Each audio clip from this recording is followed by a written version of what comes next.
नमस्कार दोस्तों, आपका स्वागत है आपके अपने YouTube channel learning point with Abhishek में। यहाँ आपको मिलता है डेली न्यूज़पेपर का डिक्टेशन। इसलिए अगर आप चैनल पर पहली बार आए हैं तो चैनल को सब्सक्राइब कीजिए और बेल आइकन प्रेस कीजिए ताकि अगले वीडियो की नोटिफिकेशन आप तक सबसे पहले पहुँचे। और वीडियो को लाइक कीजिए, अपने दोस्तों को शेयर कीजिए ताकि ज़्यादा से ज़्यादा लोग लॉकडाउन में प्रैक्टिस कर सकें। आज का टॉपिक है संकट में सियासत। Ready, start. इस वक्त जब पूरा देश कोरोना संक्रमण को रोकने के लिए हर संभव उपाय कर रहा है, पश्चिम बंगाल में इसे लेकर सियासी तनातनी शुरू हो गई है। जिन राज्यों में कोरोना संक्रमण की दर अधिक है और उस पर काबू पाना मुश्किल दिख रहा है, उनके निरीक्षण के लिए केंद्र सरकार ने कुछ टीमें गठित की हैं।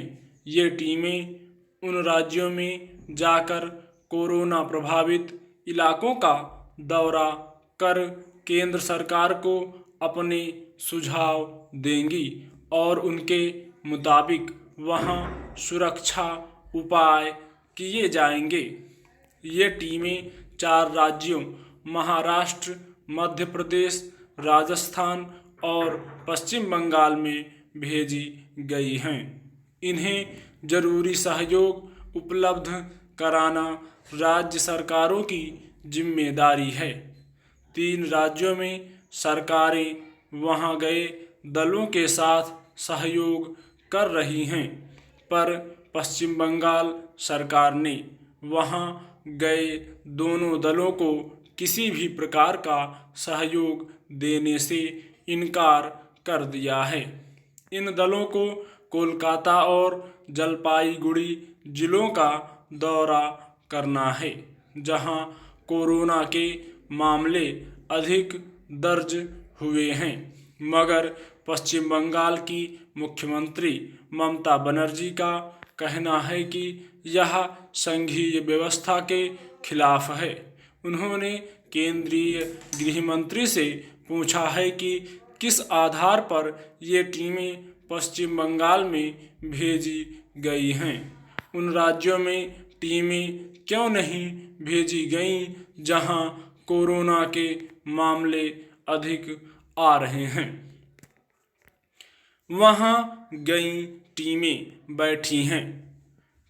केंद्रीय गृह सचिव ने राज्य के मुख्य सचिव को पत्र लिखकर कहा है कि यह आपदा प्रबंधन अधिनियम का उल्लंघन और केंद्र के आदेश का पालन न करने के समान है। इस तरह केंद्रीय जांच दल का गठन एक सियासी मुद्दा बन गया है। जिन राज्यों में केंद्रीय टीमें भेजी गई हैं, उनमें से 3 गैर भाजपा शासित हैं। इसलिए भी कुछ लोग इसमें केंद्र की सियासत तलाश रहे हैं। पश्चिम बंगाल में चूंकि भाजपा के साथ सत्ताधारी तृणमूल की अदावत पुरानी है, सो वहां इसे राजनीतिक चश्मे से देखने पर कोई हैरानी नहीं होनी चाहिए। केंद्र के अधिकतर फैसलों को ममता बनर्जी चुनौती देती रही हैं। इसलिए केंद्रीय टीम भेजे जाने को अगर वह संघीय ढांचे के खिलाफ बता रही हैं तो यह नई बात नहीं है। यह सही है कि स्वास्थ्य, शिक्षा, कानून व्यवस्था जैसे कुछ विषय राज्य सरकारों के अधिकार क्षेत्र में आते हैं, पर जब इन क्षेत्रों में कोई स्थिति राज्य सरकारों से नहीं संभल पाती तो केंद्र को उसमें दखल देने का अधिकार तो है ही। इसलिए केंद्र के इस कदम को सिरे से खारिज नहीं किया जा सकता।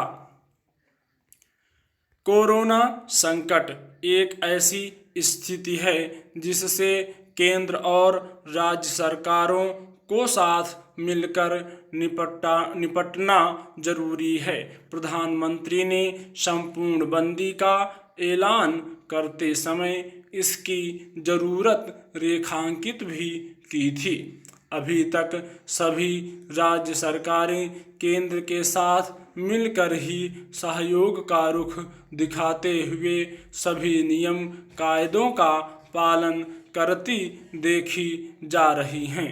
उनमें कहीं कोई मतभेद या तनातनी प्रकट नहीं हुई है। यह पहला मौका है जब पश्चिम बंगाल सरकार ने इसे सियासी चश्मे से देखा है।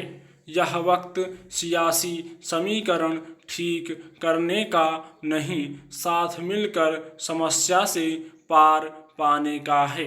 देश में बंदी को 1 महीना हो गया, इससे काफ़ी नुकसान हो चुका है।